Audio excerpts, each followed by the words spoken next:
Bienvenue si vous nous rejoignez dans 64 minutes, c'est l'heure de votre grand angle.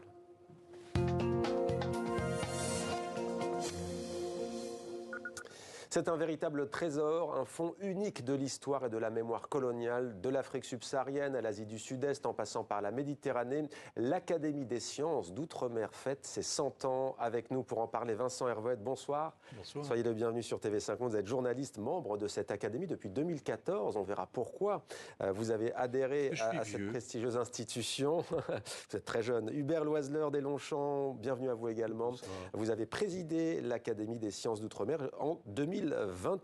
Alors, un peu d'histoire pour commencer, pour celles et ceux qui ne connaîtraient pas encore cette institution qui est basée à Paris. Qui et dans quel contexte cela a été créé ? L'Académie a été créée après la Première Guerre mondiale, dans un contexte évidemment qui était très différent de celui qu'on connaît aujourd'hui, à un moment où la France était exsangue, elle avait perdu 1,5 million de jeunes pendant la guerre, elle était épuisée, elle avait besoin de nouveaux enjeux. Et en même temps, à la fin de la guerre, avec les traités de Versailles et de Sèvres, et puis les mandats qui ont été confiés par les SDN, le territoire français s'est accru de manière considérable. Et ça a donné l'idée à un certain nombre de scientifiques, de journalistes, de diplomates, d'hommes politiques, de s'intéresser à ces nouveaux territoires et de développer l'activité. Et c'est exactement Paul Bourdary, qui était un journaliste et qui s'était déjà intéressé à toutes ces questions-là et qui a créé en 1922 l'Académie des sciences d'Outre-mer. Une société savante. Comment vous la définiriez, Vincent Hervouet, vous qui participez ? Alors, Bourdary, vous savez, c'est un explorateur. Quand vous regardez le comité qui crée l'Académie des sciences d'Outre-mer, vous êtes frappé par l'ambition des hommes qu'on y retrouve. Ouais. Vous avez là 3 futurs présidents de la République, et il va y avoir dans les années, dans l'entre-deux-guerres, 4 ou 5 maréchaux de France. Vous allez avoir de quoi faire tout un état-major, d'ailleurs, et même une armée mexicaine. Vous allez avoir assez d'ambassadeurs et de gouverneurs. Albert Lebrun, Gaston Doumer et Paul Doumer pour les présidents. Ouais. Ça, c'est les 3 hommes qui vont devenir ensuite président de la République. Et le président du centenaire en parlerait beaucoup mieux que moi, mais c'est vrai que pendant toute cette période, l'Académie est portée et soutenue par la République, par les plus hautes institutions, puisqu'on voit que à toutes les séances, le président de la République lui-même, le chef de l'État, vient assister aux séances qui se tiennent à la Sorbonne. Et puis, avec le temps, ça s'est énormément élargi.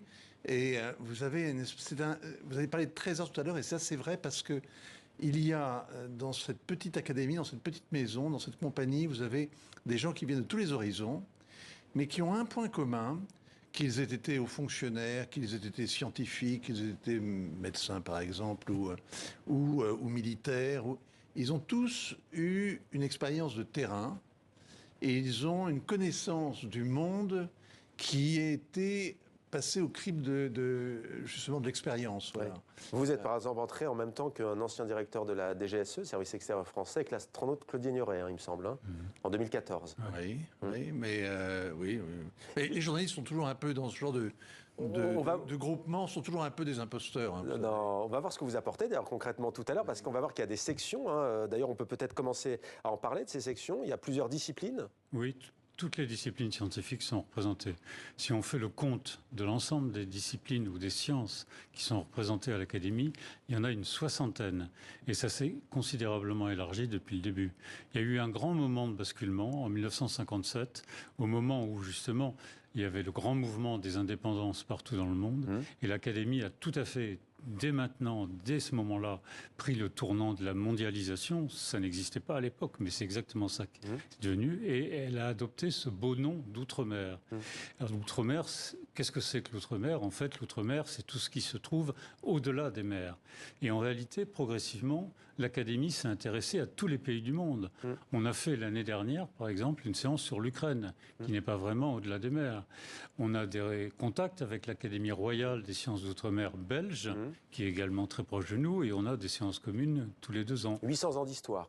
Oui, ça recouvre. Exactement. Ouais. Absolument, depuis 1830. Alors, vous, Vincent Hervouet, vous appartenez à quelle section ? Il y a par exemple la numéro 2, c'est sciences, histoire, géographie, technologique et linguistique. Vous, c'est ? Gagné, c'est là. Ouais. C'est la mienne. Et concrètement, qu'est-ce que vous apportez alors à cette académie? Mais je me demande, franchement, Bernanos avait dit ça, le jour où je penserai avec mes fesses, j'irai les asseoir à l'Académie française. Et moi, Bernanos. je suis allé les asseoir, quand j'ai arrêté de voyager, je suis allé à l'Académie des sciences d'outre-mer, qui est rue La Pérouse, à côté de l'Étoile. Et je ne sais pas ce que j'y apporte. J'écoute avec vous. Par contre, j'apprends beaucoup. Ouais, c'est vrai que ça vous apporte beaucoup, on imagine. Prenons l'archéologie concrètement. Que propose l'Académie concernant cette discipline? Alors que l'Académie comporte un certain nombre d'archéologues qui s'intéressent naturellement à l'archéologie dans les pays d'outre-mer. On a par exemple de grandes activités en Tunisie et on publie des ouvrages sur ces questions archéologues. Ouais. Et moi-même, j'appartiens à cette section et enseignement archéologie. Et je pense, enfin, je me suis toujours demandé pourquoi j'avais été affecté dans cette section.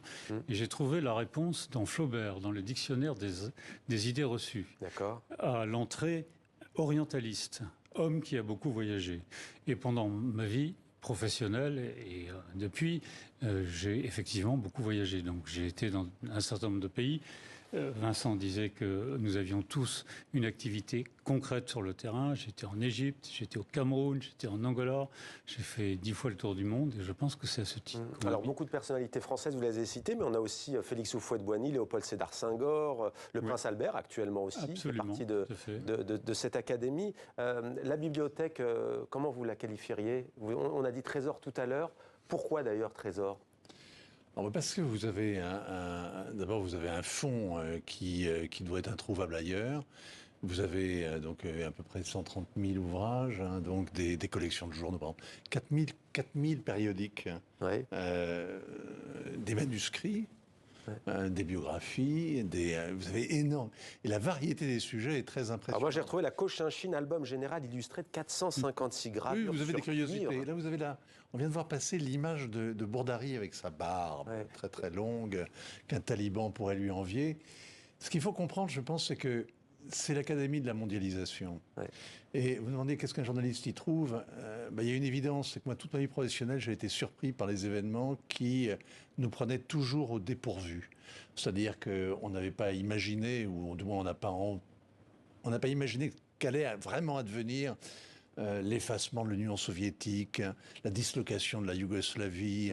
Qui avait imaginé il y a 2 ans une guerre en Ukraine? Qui pensait que le Covid pouvait nous coincer chez nous? Etc. On est tout le temps pris de court par la marche du monde. Et là, vous avez un endroit où on essaie de penser, réfléchir réellement, à faire de la prospective, parce que il y a un certain nombre de choses, même si on ne peut pas prédire les événements à l'avance, il y a un certain nombre quand même d'évolutions lourdes, lentes, que l'on peut discerner et sur lesquelles on peut travailler. Ouais. Que ce soit les évolutions démographiques, que ce soit l'émergence de la Chine, par exemple. C'est très curieux parce qu'il y a des choses que l'on sait. On sait que, par exemple, le numérique est une véritable révolution. Et puis, vous voyez arriver ChatGPT, tout le monde a l'air stupéfait. On en parlait hier, justement, ici même à la même heure. Ouais. Oui. Juste on parle du numérique, il y a NUM Outre-mer, NUM comme numérique, une vitrine pour les documents rares. Oui. Là aussi, l'Académie des sciences a pris, comme le dit Vincent Herouette, le pli, on va dire, du nouveau monde. On a un certain nombre de documents qui sont des documents uniques et qui viennent...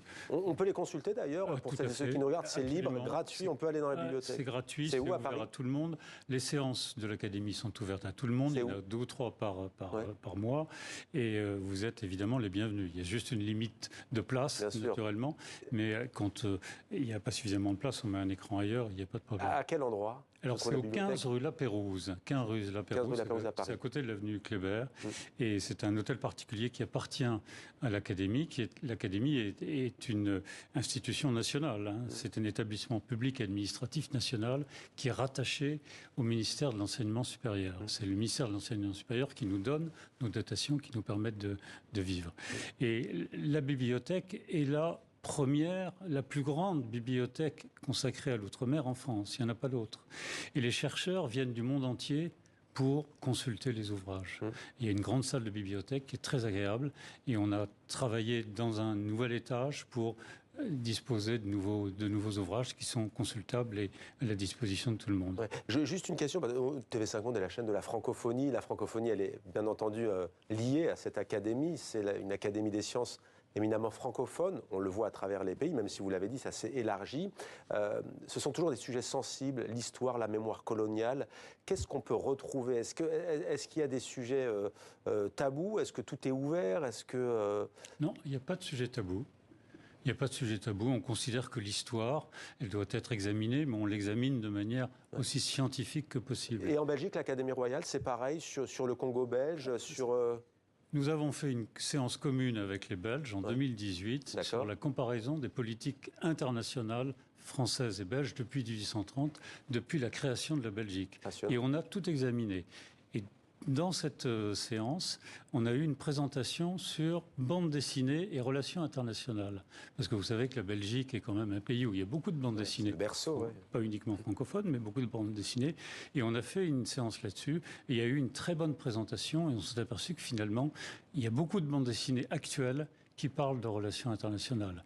Et les sujets tabous, on les examine. On a fait par exemple, pendant l'année du centenaire, une séance consacrée à est-ce que le passé est toujours critiquable ou pas? Et on a regardé, on a examiné tout ça. On a invité... C'est un beau sujet, ça, que ChatGPT pourrait résoudre, Vincent Herouette. Oui, sûrement, on peut arriver à faire des phrases. Mais vous en pensez quoi de cette question? Non, mais vous avez raison de souligner ce défi qui consiste à ne pas parler pour ne rien dire. Oui. Non, mais c'est vrai, oui, on peut faire des phrases sur tous les sujets.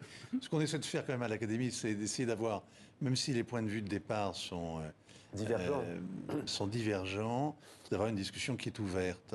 Vous avez quand même un petit côté laboratoire d'idées où les gens parlent vraiment avec une grande liberté et étudient le sujet qu'ils ont décidé de présenter. Et c'est vraiment la confrontation de ces points de vue différents qui fait la richesse de cette maison. Il vous a donné des secrets, l'ancien patronat des GSE? Puisque vous puissiez discuter, je vous vois sourire, peut-être que si, non, je ne sais pas. Vous savez, la fréquentation des gens du renseignement est toujours un peu... Vous ne savez pas très bien à qui ils parlent et pourquoi ils vous le disent. Ça rend paranoïaque. Demain, c'est le grand jour, on peut dire, à la Sorbonne, l'anniversaire. Que va-t-il se passer concrètement? Demain, c'est l'anniversaire de la première séance solennelle. Il y a eu des séances normales dès 1922 pour préparer tout le dispositif de l'Académie des sciences d'outre-mer et dès 1923... Donc le vrai anniversaire, c'est quand vous présidiez l'Académie des sciences d'outre-mer, ça vous tient à cœur. Exactement. Et en 1923, il y a eu 6 séances ordinaires avant cette grande séance solennelle du 18 mai 1923, au cours de laquelle, évidemment, on a lancé les opérations. Et jusqu'à la Deuxième Guerre mondiale, il y a eu 18 séances solennelles tous les ans. Et au cours de ces 18 séances solennelles, pendant 17 d'entre elles, il y a eu la présence du président de la République. Gaston Doumergue, Paul Doumergue, Albert Lebrun, dans l'ordre. Ça montre l'intérêt à l'époque du monde politique pour cette académie qui, évidemment, était un moyen de relancer des enjeux après la Première Guerre mondiale. Après, évidemment, les choses ont complètement changé. Il y a eu ce basculement en 1957. Maintenant, on s'intéresse à l'ensemble des pays du monde. Il n'y a plus de limites. On a même une cosmonaute chez nous. Donc, après tout, pourquoi pas, on peut s'intéresser à l'espace extra-atmosphérique. Et c'est tout ça qui nous intéresse. Pas de limite. Dès qu'on sort de l'Hexagone. Merci beaucoup, Hubert Loisler-Deslongchamps. Merci beaucoup, Vincent Herouette.